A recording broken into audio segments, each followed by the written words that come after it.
Please rate this podcast on Apple Podcasts, Spotify, or Amazon, and become a recurring supporter at membership.ringsidereport.net.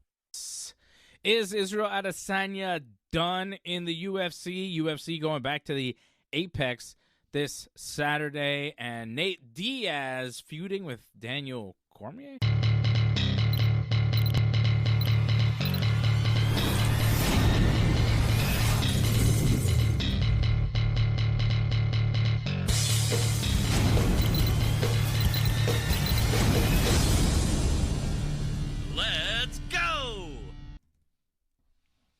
Let's go. We're going. It's me and it's Fred. But AJ's not here. What's the story? AJ's not here again. Was he missing last week too, Fred? Was it just you and me last week? I think so. Man, he's slacking. What's happened with him? AJ used to be very dedicated. Feel like he's not even watching the fights anymore. He's completely out of the loop. I'm very disappointed in AJ. He's letting down Johnny North and everybody else, you know? It's crazy. We're here, though. He's busy. I guess. I don't know what he's doing tonight. It was unclear. I'm not clear on what he's up to. I don't know. Easter activities. Some sort of Easter activity. Oh, yeah. Happy Easter to those celebrating. That's coming up this weekend. Happy Passover. Passover is in full effect right now, so that's happening. Not a ton happening in the UFC, right? Like, are we just waiting for the White House card at this point? Like, what are we doing? I mean, Strickland Kamzat before. Is that before? Strickland Kamzat is, yeah, I think that's the pay-per-view before the White House. Okay. UFC 328, May 9th. May 9th. Kamzat versus Strickland. No, that's like a month. Okay.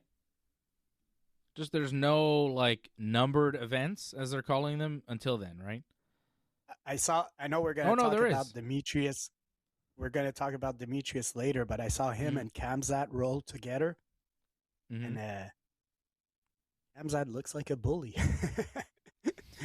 He was, I mean, Demetrius super small compared to him, and Kamzat was having fun, but it was fun to watch still.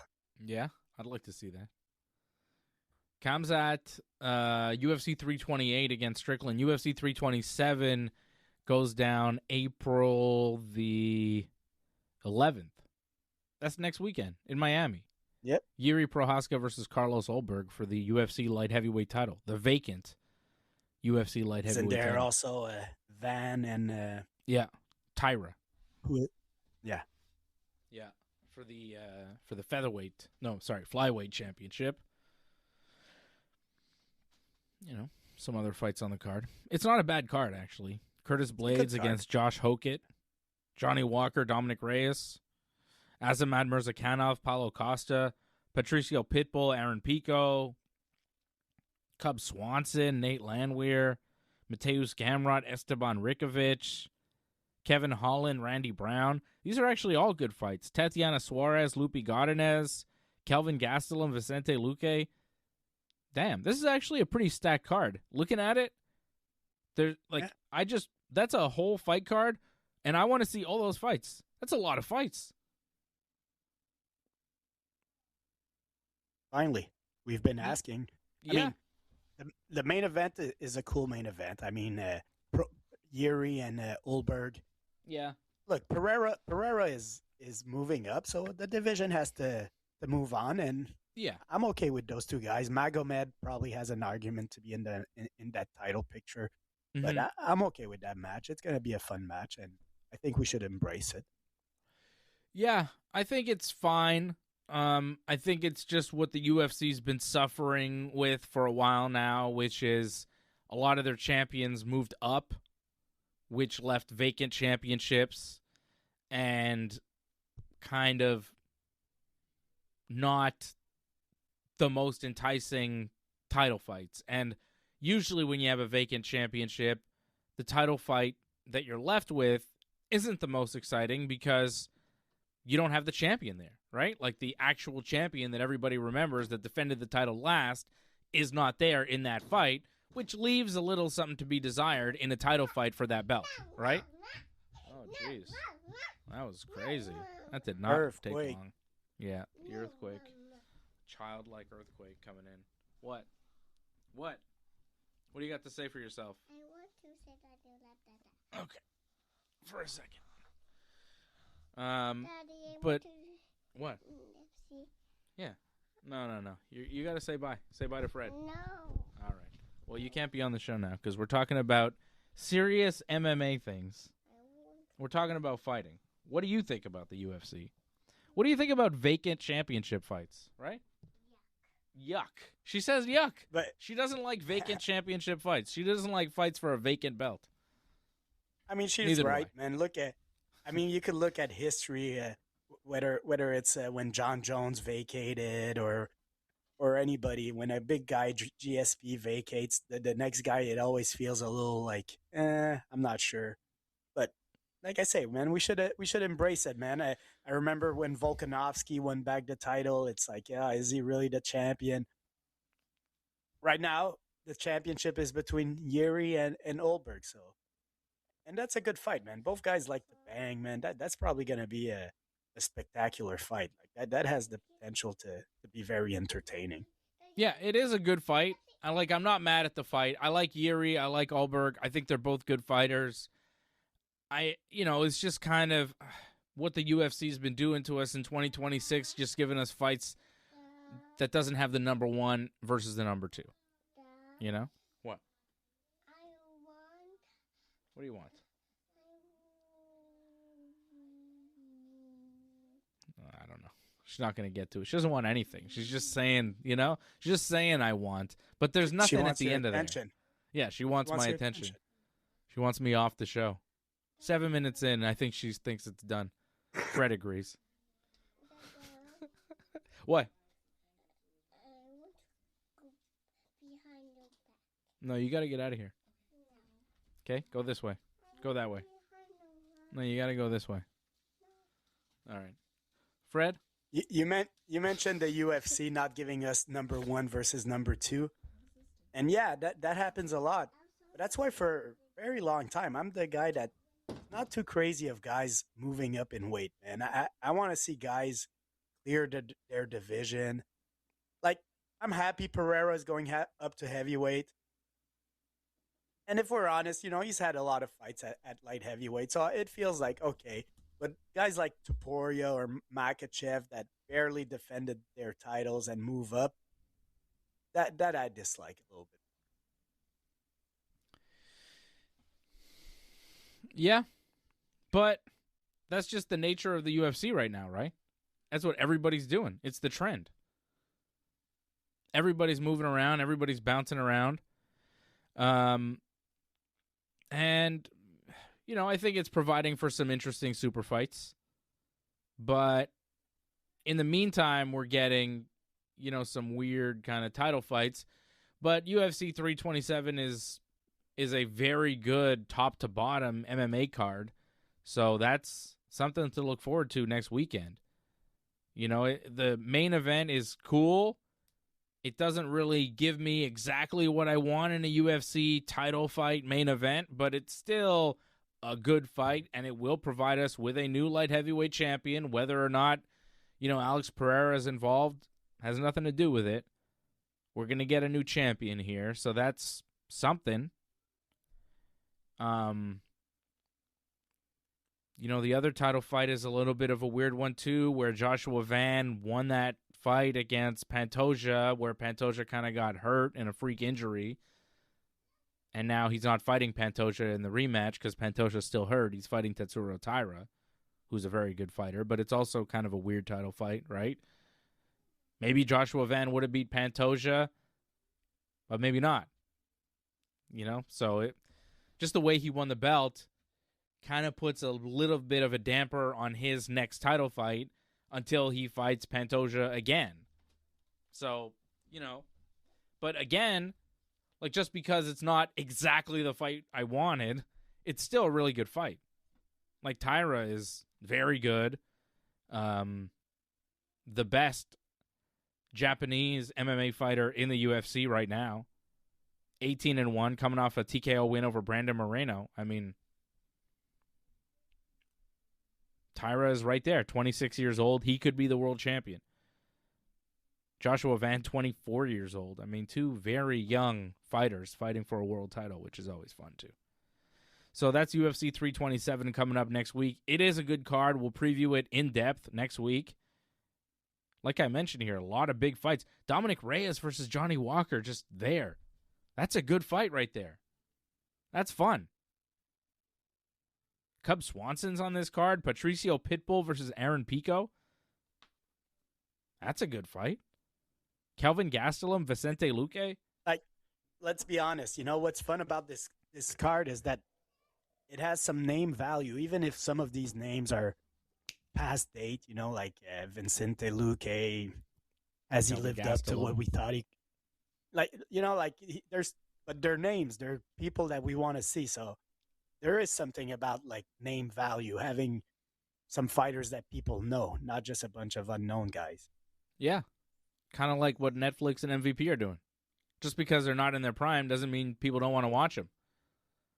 But I thought the UFC didn't do that. I mean, they do have Cub Swanson fighting next week, right? You know what I'm saying? UFC does it too. And I like when the UFC does it because I'm looking at this card. Dominic Reyes and Johnny Walker are probably not in title contention, but they are guys that I know. And they are fighting each other, and they will put on a good fight. That's all I want.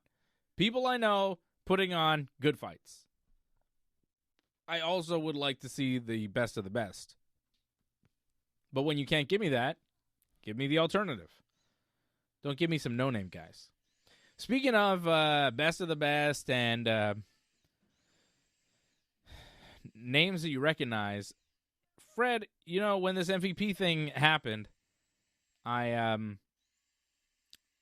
mentioned Fedor Emelianenko, and now a story going down on our ticker here that says Fedor telling Russian news that he does plan to return to some sort of fighting, possibly MMA, at the age of 50 in the year 2027.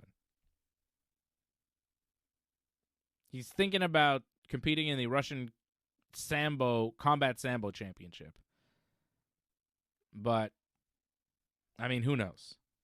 He's saying Sambo, but Combat Sambo, I mean, who knows, man? Maybe we see a Fedor super fight. I'm still holding out hope.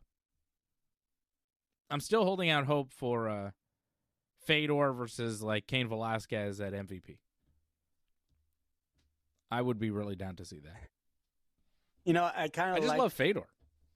When you started talking, I was like, oh, yeah, okay. But then you said 50. I went, 50, man. I'm not sure. But, yeah, like, if he fights, I'll watch it. 50. Yeah. Yeah, 50 is, yeah. It's old to be a fighter. It's old to be a fighter. Nevertheless, I mean, Gina Carano is headlining that MVP card. She's 43. And she hasn't fought since 2009? 14 years, something like that. 15 years. 17 years. 17. Yeah. And even crazier, okay? Like, people remember Gina Carano and they're like, oh, yeah, Gina Carano. She only has, I think, 7 fights in her career. 8. Like, 8 total. 7 and 1. 7. So it's not even as if she was like super active or anything. Like, I don't know, man. Nope. Good, man. Happy she's gonna make some money. Yeah, she got a win over Julie Kedzie in 2007. That was the biggest win of her career. Fought Cyborg, got TKO'd in the first round, got totally smashed. And didn't fight again until now, in May, at the age of 43, 17 years later. Coming off a loss. Ronda Rousey is 39. She had more fights and had more success, but is also coming off 2 losses and hasn't fought in 10 years. So, Fedor can fight. If you're going to headline Gina and Ronda, you could headline the next one with Fedor and Kane. Fedor and Brock. I mean, I know people are saying, like, oh, Brock Lesnar couldn't do the MVP thing because, like, UFC is TKO and TKO is WWE and all of that, but WWE has a pretty close relationship with Netflix, too. They do a lot of co-promotion with Netflix. Like, I could see them allowing it or also just having no say over the matter because Brock Lesnar kind of does what he wants. I don't think Brock's going to fight again, though. I saw an interview with Brock recently, and he's not fighting again. I saw him say, he sees him fight, he sees himself fighting, and he's like, I can't believe I did that. What a crazy guy I was. Like, he seems so detached from that guy that he doesn't even want to. I don't think Brock's ever going to fight again. Hearing him talk about it? Sorry, Fred, go ahead. Brock last year didn't do WrestleMania, right? Because he had that whole, thing with Vince story. Yep. But last time he fought at WrestleMania was Omos, whatever you pronounce it. Omos. Was it? I think so. But anyways, my point being is that, in WWE, just not redo the same story of Brock Lesnar beating up on some big black guy? Or Whoa. Both Nigerian as well. I mean, that's a little bit of lack of story change. Was his last WrestleMania?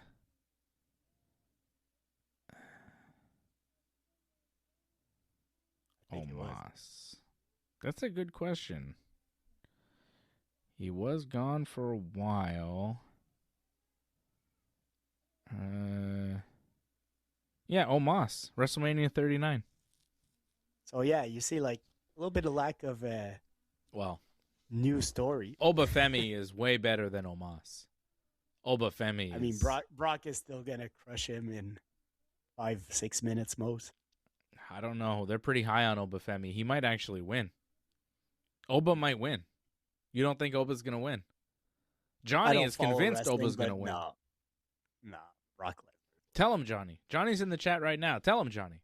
Tell him about Obafemi. They'll have Brock just beat up on another black guy.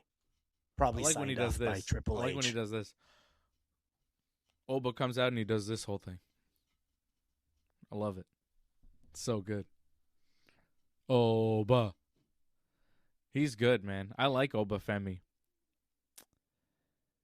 Yeah, Heyman was talking about Brock Lesnar's opponents at WrestleMania. He mentioned a lot of guys. He mentioned Dean Ambrose. He mentioned a couple guys that aren't even in the WWE, And he didn't mention Omos. For some reason, he omitted Omos.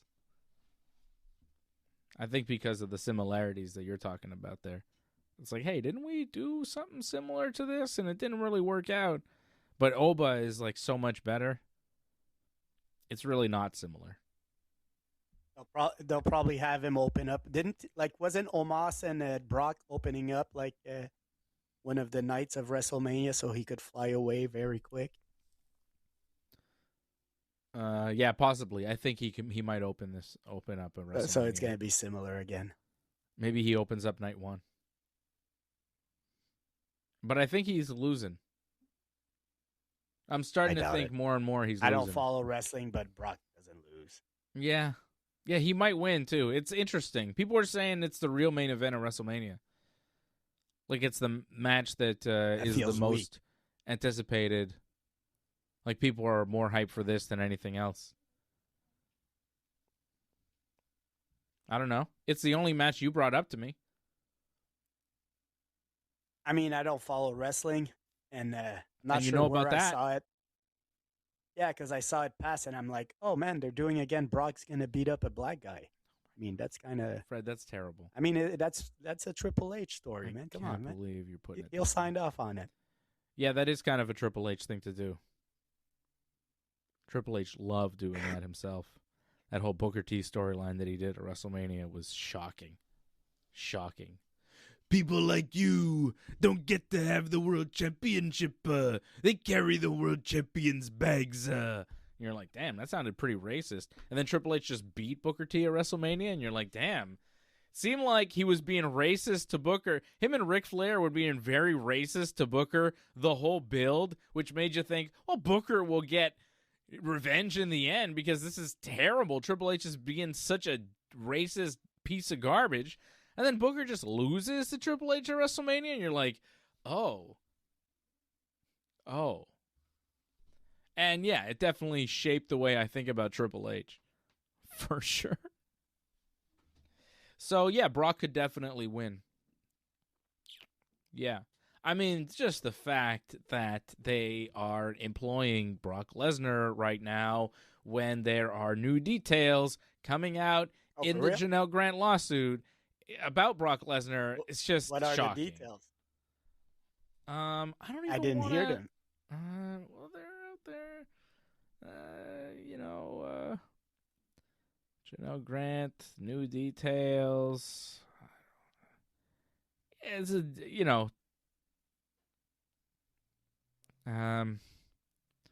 bad stuff that Vince had done. As bad as the first details of Vince with Vince. Yeah, like Vince had done some things to her in preparation to loan her out to Brock Lesnar in some kind of way. Pimping ain't easy. Yeah. It's not easy. It will cause you to lose the company that you've lived your whole life to build. It's not easy, Vince. Sex trafficking is not easy. It may cost you your entire company.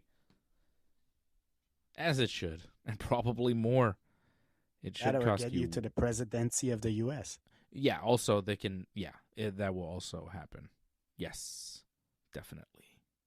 Hey, Woke Fred. I love it. He's back. Woke Fred? That's my man. No. No, don't say that. Don't say that, Dave. Don't say that. What? Fred hates both sides equally. He won't just play you're just, puppet you're and speaking say, the truth. Hey, my side's the good side. No. Fred's side is the good side. I'm on your side. Whose side? Your side. Vote for Fred. Vote for Fred. Vote for AJ didn't work, so I guess you're next, right? Yeah, well, I'm lazy. You see, AJ at least made an effort. I'm lazy. I'm not gonna do any press conference or nothing. So I ain't winning.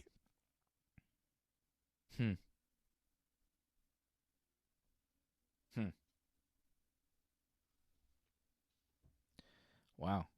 This is something. This is completely unrelated, Fred. We're going to talk about Israel Adesanya in a second, but I'm just seeing a stat. The Yankees have started 5-1 this season, okay? And every time that the Yankees have started 5-1, in 1921 they won the American League. In 28 they won the World Series. 37 they won the World Series. 56 they won the World Series. In 76 they won the American League. In 99 they won the World Series. In 03 they won the American League. And now this year they've started 5-1. So that's a good sign. Every time the Yankees have started 5-1, they've either won the World Series or at least been the best team in the American League. Yeah, but I mean, statistics say that this time they might just miss the playoffs. Yeah, I mean, they're due to have a 5-1 season that actually just is nothing. That's true, statistically speaking. But also, the trend is when they start 5-1, they tend to have a good road. 6 games in, pretty hard to tell. I could tell they're doing better than the Red Sox. Much better than the Red Sox. And a little bit better than the Blue Jays. But just a little bit. Although the Rockies took 2 or 3 from the Blue Jays. Which shocked me. Because the Rockies, are not good. Yeah. So I was really surprised that they managed to squeak. They won one in extra innings, and then the other one, the Blue Jays pitcher got hurt in like the first inning, so it was kind of, not. Blue Jays are still really good, but they lost 2 or 3 to the Rockies, which was like, oh, okay, maybe they're beatable this year. We'll see. Israel Adesanya is beatable. Joe Pyfer did it last weekend. People are saying, oh, maybe that's it for Adesanya. I don't know. He was looking all right until the fight ended. You know? I mean, I know that's kind of an AJ thing to say. Knocked out. Yeah. I was looking really good until, you know. I picked Pyfer to win. That was something. But, you know. Call. Yeah. Unfortunately, we both He was the favorite, wasn't he? Barber. Yeah, no. We both missed on Maycee Barber, man. That fight was cool still, man. Like, she got knocked out and choked out both, man. So that was the nastiest finish of the night. That was the most impressive thing that happened in Seattle last weekend. Alexa Grasso beating Maycee Barber, knocking her out, and then as she's, like, falling from the knockout, she rear naked chokes her and, like, puts her to sleep again. And then Maycee Barber, I mean, I was watching this thing live, Fred. I don't know if you were watching it live or just saw the highlight after. But live, it was terrifying. Because Maycee Barber just lay there on the mat with her eyes open but unconscious for a long time. And I was like, is she? Because she got knocked out and choked out. I was like, I've never really seen that before where you get knocked out and choked out. Like, I'm sure it's happened, but I can't recall it happening with that level of violence. And the longer Maycee sat there, like, unconscious with her eyes open, the more I thought, like, oh, like, is she in a really bad way here? Like, are we about to see something really bad happen in the UFC? Thankfully, she got up and she's posted videos since. Like, she seems to, you know, gotten things back together, but it was really scary there. Grasso put some work on her. Filthy. I mean, it's a rough sport, man. Unfortunately, we're gonna have some of those scenes once in a while. Yeah, but it doesn't happen that often where somebody's unconscious for like a long time. You know, like she was there for like a good minute, just out. I was like, yo, she gonna wake up? I don't like that. Like, when people are out for a long time after they get knocked out or choked out or whatever, I go, ooh, wake up. You know, I just want them to wake up, get on the stool, start talking again, so you're like, okay, we're good, we're moving, we're okay. Seeing her but there you know was what, a man? little... Yeah, it's never fun. But I'm going to give some props to Grasso because both of us, we didn't think, like, with her loss to Valentina and all that, her fights against Valentina, and we kind of did not believe in her no more. And in the end, man, Valentina is like the best in the division. So losing to Valentina is no shame. And Grasso put on a great performance. So she's back into the discussion anyways as a contender at some point. Contrary to Adesanya, who with his performance, he just goes even deeper down the rankings. So I don't think it's done for Adesanya, but I think his championship days are done. Yeah. I mean, Adesanya was top 5. Pyfer was like in the 14th or something, and Pyfer jumps up in the rankings here. Adesanya, former champion, losing to a guy that's not in the top 10. Adesanya's 36 years old. The more you hear him talk, the more it seems like he knows he's not quite championship level anymore. I don't think he makes another run at the belt, but I do think he's got fights left on his UFC contract. So I hope that he fights out his deal. Fight out your deal and then see what opportunities are there. I don't know how many fights he's got left on his deal, but I would hope that he can healthily finish off his contract, have his freedom, and then see where he's at then. I would recommend I wouldn't recommend for Israel Adesanya to retire. This is what I keep talking about on the show, and you know, I think people are starting to get it around MMA. Don't ask your favorite fighter to retire. Ask your favorite fighter not to sign the next contract. Don't sign another deal. Finish off your contract, fight out your deal, and then figure out what you want to do. Either retire, or fight again, or sign a new contract with the UFC, but don't sign a new contract while you're still under contract. Don't do it. Especially if you're an established name in the sport, you have value. You can be without a contract. Don't be afraid of free agency. That's really the point we got to drive home to MMA fighters. Do not be afraid of free agency, because a lot of them are, and I get that. Like, you want to have the security of a job, right? People want job security. Like, if I have 2 fights left on my contract and the UFC offers me like a 10-fight deal worth a lot of money, I might take it. But if I'm only really physically able to fight 4 or 5 or 6 of those fights, and I know there's going to be 3 or 4 fights left on the table that I won't be able to take, but financially, whatever, I'm going to make my money anyways. But at the end, hey, I might want my freedom. I might not want to be in the UFC anymore. So I might regret signing that 8 to 10 fight deal. So don't get so hung up on the job security thing with the UFC, because if you are an established name like Israel Adesanya, if you ever won a title in the UFC, chances are you could test free agency and do well. I think every situation might be a little different, though.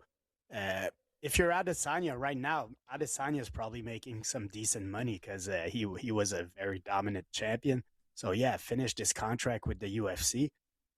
But exactly, I wouldn't expect the UFC to offer another big contract right now to Adesanya. So it would make no sense for him to re-up with the UFC right now.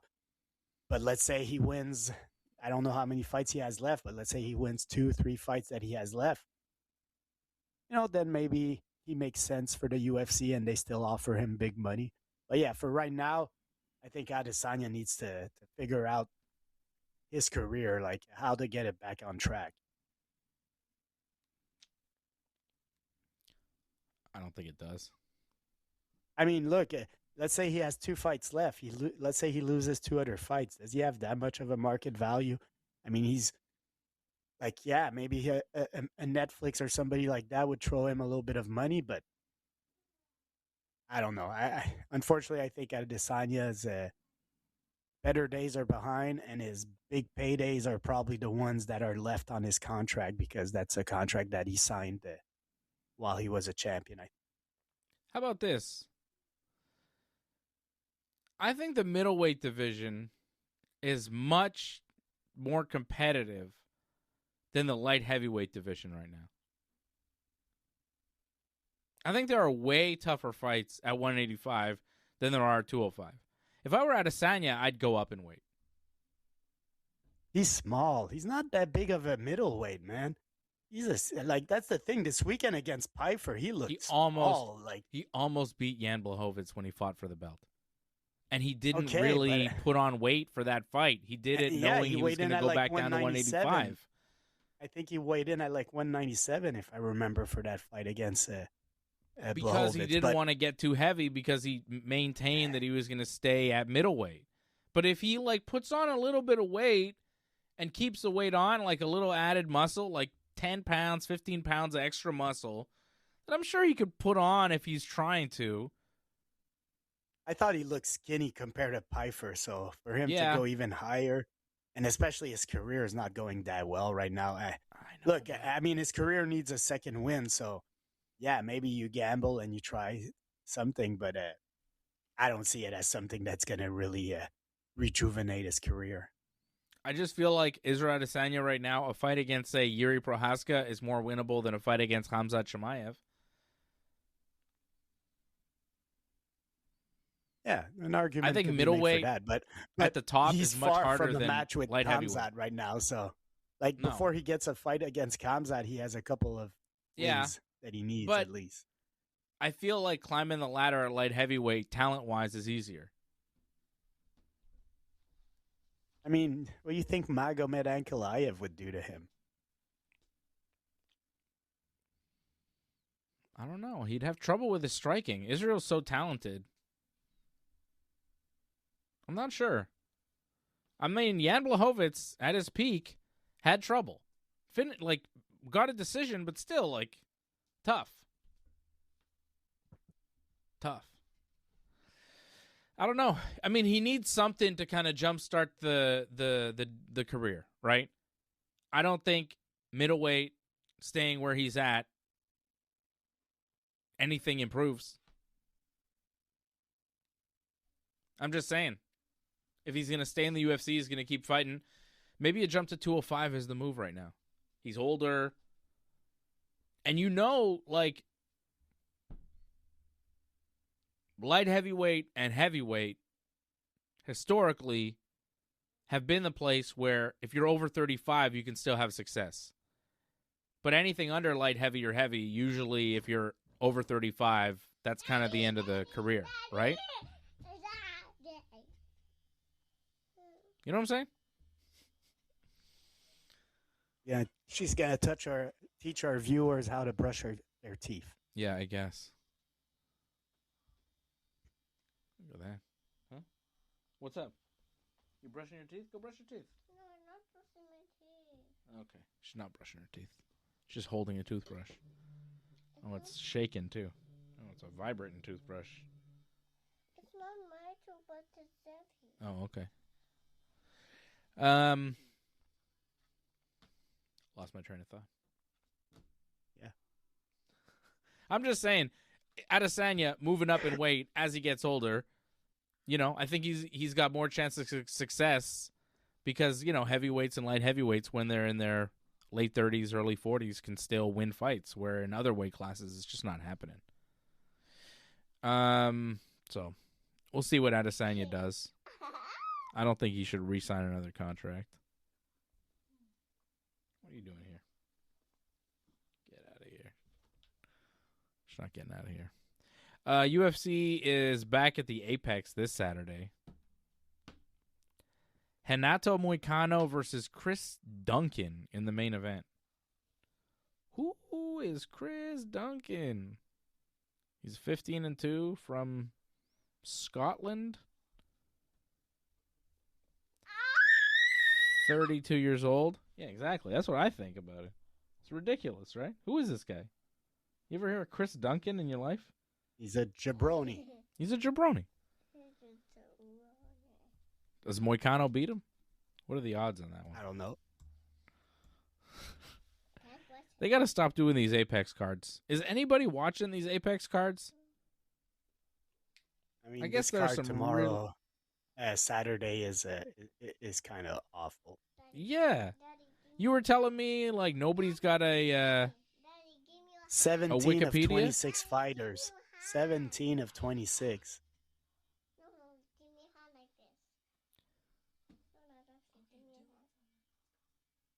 I mean, this Chris Duncan guy is, he's got a lot of wins in the UFC, man.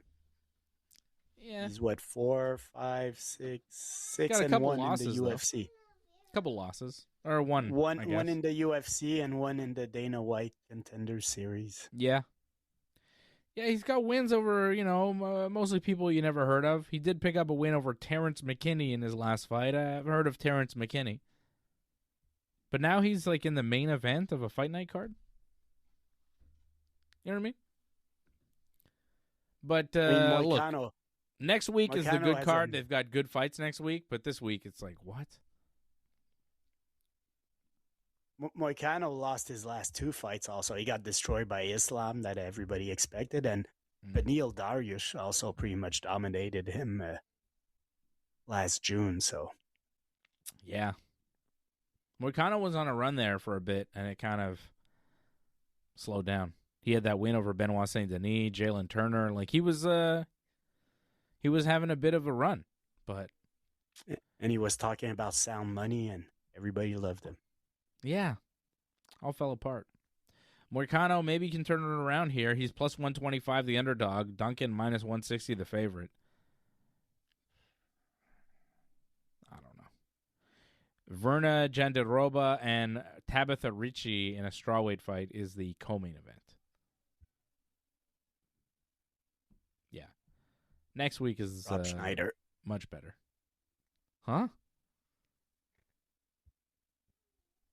What do you say? Huh? What do you say? I said Rob Schneider. Because people say Verna looks like Rob Schneider. Oh, okay. I didn't catch that. I didn't realize people say she looks like Rob Schneider. It's a weird comparison. I mean, I guess I kind of see it. Kind of in the movie Big Daddy, if you know that movie, Rob Schneider character. She kind of looks like that a little bit. Well, that's going on this weekend. Huh? Okay, so do you remember the TV show with Rob Schneider that was called Men Behaving Badly that played a long time ago? It sounds familiar. There was only, I think, 2 seasons. And in season 2, one of the actors changed, but Rob Schneider was hilarious in that series, man. I remember when that series got canceled, I was like so pissed because that was like one of my favorite series I've ever watched. Men Behaving Badly. Behaving Badly. Oh, yeah. Watch that show, man. Watch that show. I'm telling you. Behaving Badly. American sitcom. Yes, Rob Schneider. There's a British version also, I know, of that sitcom. I'm seeing that. That's what came up first. It seemed to have more success. It was only 2 seasons. Yeah. And this is one of your favorites. Have you seen it again recently or something? Why are you? Yeah, I rewatched it at some point, man. Men Behaving Badly, the first season is hilarious. Really? Highly recommended. Okay. That's Fred's recommendation for the week. I mean, it's just men behaving badly. So imagine Rob Schneider behaving badly in the 90s before everybody got woke. I feel like he's behaving badly currently. Well, he was behaving much worse before. That's shocking. Speaking of behaving badly, Nate Diaz said some mean things about Daniel Cormier. I don't know if you caught this. I haven't caught much of that. You're going to have to enlighten me of this story. Okay. Like, I think I heard a little bit of Nate bitching at everybody, but like at Chucky Olives and things like that. Nate's a little delusional. I don't know. So Nate Diaz,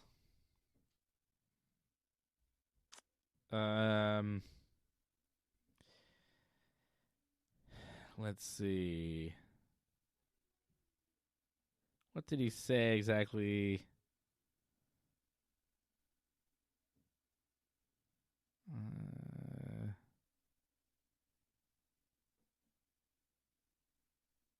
Right.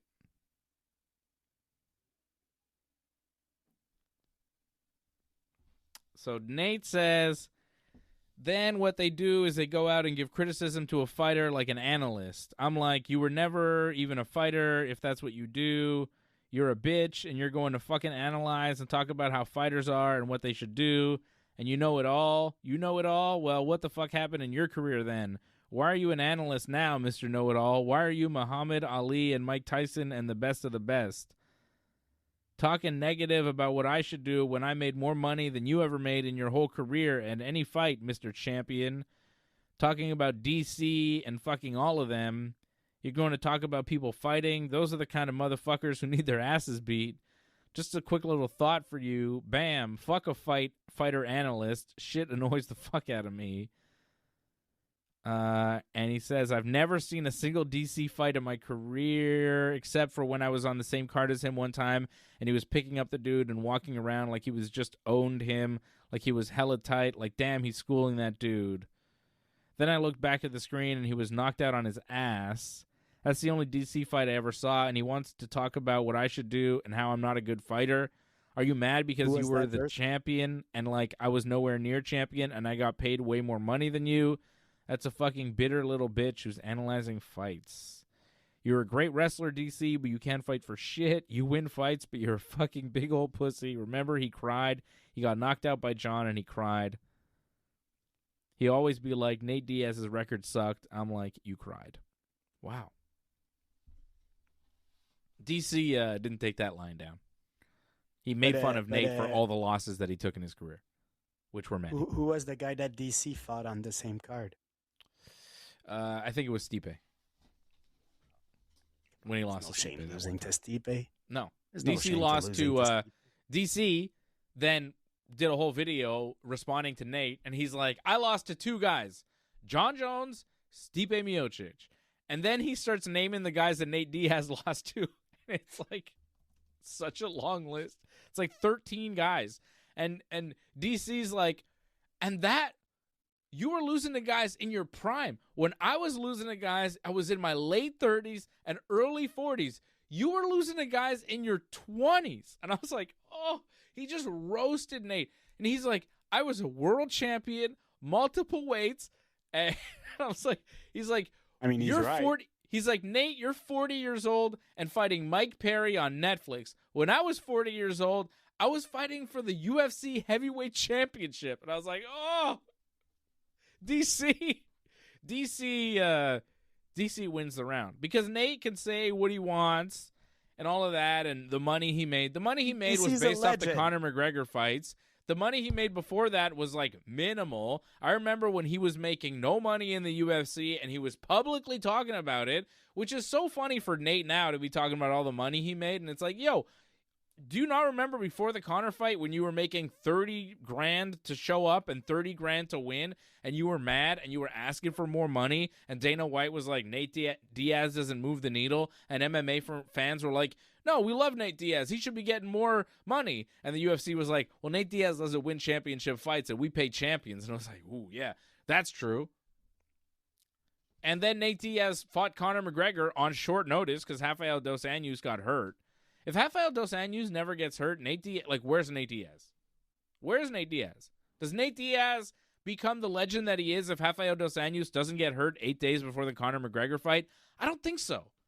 And Nate beat Conor on short notice. Conor was preparing for a totally different fighter, and he was, on one. And then when they rematched, Nate got beat. Like, Nate got beat in every big fight that he had. Conor came in, wasn't throwing caution to the wind like he did in the first fight, came in and fought a tactical fight, came in prepared for Nate Diaz, and soundly defeated Nate Diaz. When Nate Diaz fought for a championship against Ben Henderson, he got soundly defeated by Benson Henderson.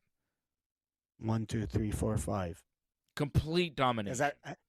Because I remember, like, people, that was about the same time GSP beat Johnny Hendricks, and people were going, like, GSP 1, 3, 5. And then Nate Diaz was one of them trash talking and all, and people were like, Benson Henderson 1, 2, 3, 4, 5. Yup. Same as when George fought Nate's brother, George St. Pierre, 1, 2, 3, 4, 5. So, and maybe the Diaz brothers, they're still salty about the fact that they could never beat wrestling. And they hate DC because he was a wrestler. They hate wrestlers. What are you talking about? Diaz brothers are never salty. I love Nate Diaz. I love Nick Diaz. I think they're two of the most exciting fighters in the history of MMA. I think they're two of the most exciting personalities in MMA. But, when you want to talk about who is who and what was what, Daniel Cormier is levels above Nate Diaz as far as, accomplishments in MMA and level of a fighter. Daniel Cormier is one of the greatest of all time. Nate Diaz is one of the most entertaining of all time. It's different. Different categories. But I'd be excited to watch Daniel Cormier fight again, just as I'm excited to watch Nate Diaz fight. So I'm happy either way. And I think DC does a good job also as an analyst. Yes. And all, man. I'm a fan of DC. Me too. He's smart. Yeah. He's not irritating in any way. He's like right there in the moment. He's passionate. Like, let's be honest. Nate Diaz could never do that job because, it's just not in his personality. He couldn't. Yeah. DC does a great job, man. Yeah. Maybe Nate's jealous. I don't know. But I don't know why he's coming so hard at DC. I don't know. DC was wondering, like, maybe it's because he's got a close relationship with Khabib and Islam, and Nate hates those guys. Maybe it's because of that. Who knows? Maybe it's because Josh Thompson was from AKA, and Josh Thompson is the only guy to really finish Nate Diaz in the UFC. Maybe it's that. Nate doesn't need a reason to be mad, man. He's always mad. Yeah. Diaz brothers get mad. Diaz brothers. I love when DC was like, yeah, I cried because I cared if I lost. Because to me, losing was like death. You went to the after party and then came around on Monday and talking again like you were the best fighter in the world after a loss. And I was like, damn. DC just dropping truth bombs on Nate Diaz. Devastating. I mean, shouldn't have opened his mouth about DC. That's what you get. You know what I mean? You want to talk about Daniel Cormier as being this and that in MMA. It's like, hey, man, look at what he actually accomplished. He's one of the greats. And if he were fighting MMA from the time he were in his early 20s like you were, could you imagine what he would have accomplished? Like, imagine if DC didn't start fighting in his, like, mid-30s. Because that's when he started fighting. And look how good he got. Imagine if he started fighting in his mid-20s. You know? Anyways. Fred, we've done it. We've done it without AJ. I think next week he'll probably be back. That's what I'm guessing. Will he? Yeah. Johnny's gone tomorrow night, so I'm going to be here with, the backup crew. We'll see. But I'll be back tomorrow night for more pro wrestling talk. We thank you. We appreciate you. I will see you again tomorrow night here on the Ringside Report Network. Thanks for sticking with us to the end. We would really appreciate it if you could help us spread the word. Please share this episode on whichever social media platform you use. Add a comment below and consider reviewing us on Apple Podcasts. We are an audience-supported network, so consider becoming a recurring supporter at membership.ringsidereport.net. Check out our website at ringsidereport.net. Hope to see you again next time, and have a good night.